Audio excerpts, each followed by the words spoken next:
Hello, good day everyone. My name is Ismail. I am here on my second Java tutorial. In the previous episode, I discussed about how to download and install the Java JDK. Java JDK is the Java Development Kit. It contains the Java runtime environment. The libraries for programming in Java. It contains the compiler code, the compiler, and it contains the virtual machine and many others. So we finished installing in Java JDK and we were able to set our path in the previous episode. In this episode, we shall be discussing about the IDEs.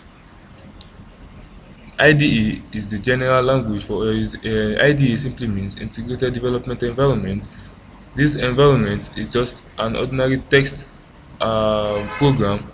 That is, you write your text in it and it saves the text as ordinary. But what is the difference between IDE, general IDEs, and WordPad, Notepad, and Microsoft Word? In the case of Microsoft Word actually saves some codes inside your texts. The codes are called formatting codes.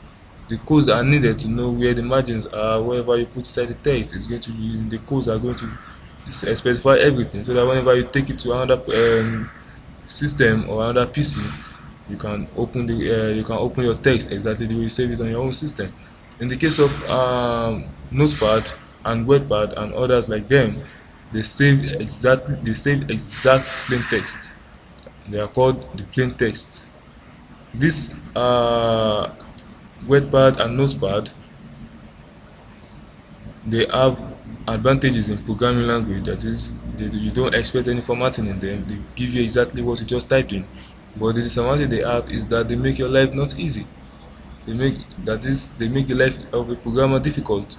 Don't know, whenever you make an error, you have to put indenting yourself and some other stuff that IDEs can actually give you that all these plain text cannot give you. Now, in the case of IDEs are plain text, as we already discussed. But IDE has an advantage that it can actually check for errors and correct them. Depending on how powerful the IDE is, IDE allows you to compile your codes without having to go to command prompt every time you want to compile your code. These are some of the many advantages of IDE. Now, there are two major types of IDEs used for Java programming. One of them is NetBeans IDE and the other is Eclipse IDE. We shall discuss how to download and install these IDEs. First, for Eclipse IDE, just type into your Google search engine or whatever search engine you're using, download Eclipse.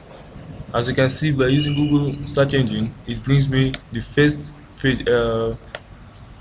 The first website that it brings me is the Eclipse website, which I can then click upon, and then it will be open here. As you can see, this is the Eclipse download page. Here we have many different options to download. As you can see here we have the SE Standard Edition, we have the EE Enterprise Edition, and many others.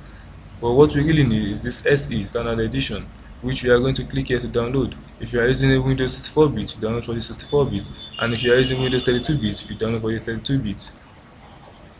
After you finish downloading, then let's go on to the NetBeans and see what happens there. To download for NetBeans IDE, you just type download NetBeans. It gives you as a first option the NetBeans website, which you can then click upon and it will be opened here. This is the NetBeans download page.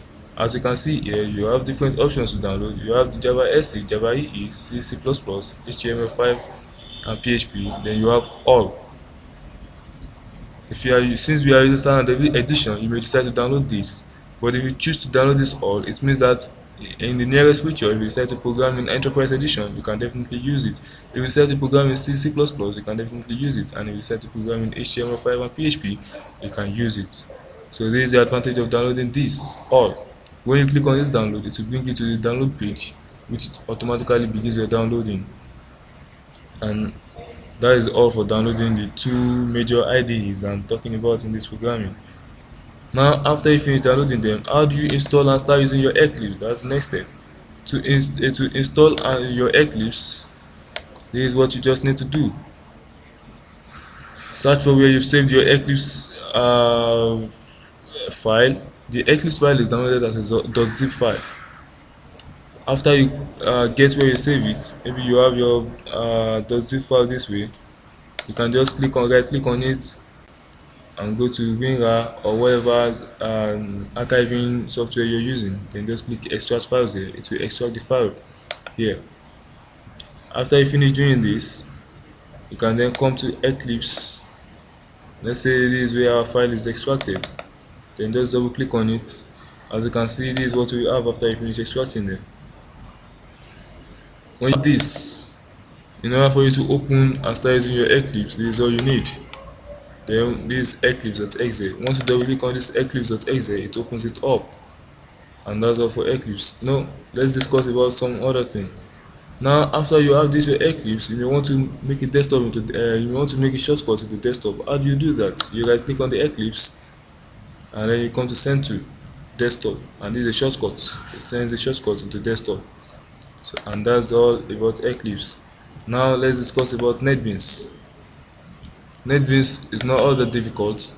All you just need to do is to finish downloading your NetBeans program and double click on it. Wherever you see any option, just continue clicking yes, and then your NetBeans will install itself and configure itself automatically.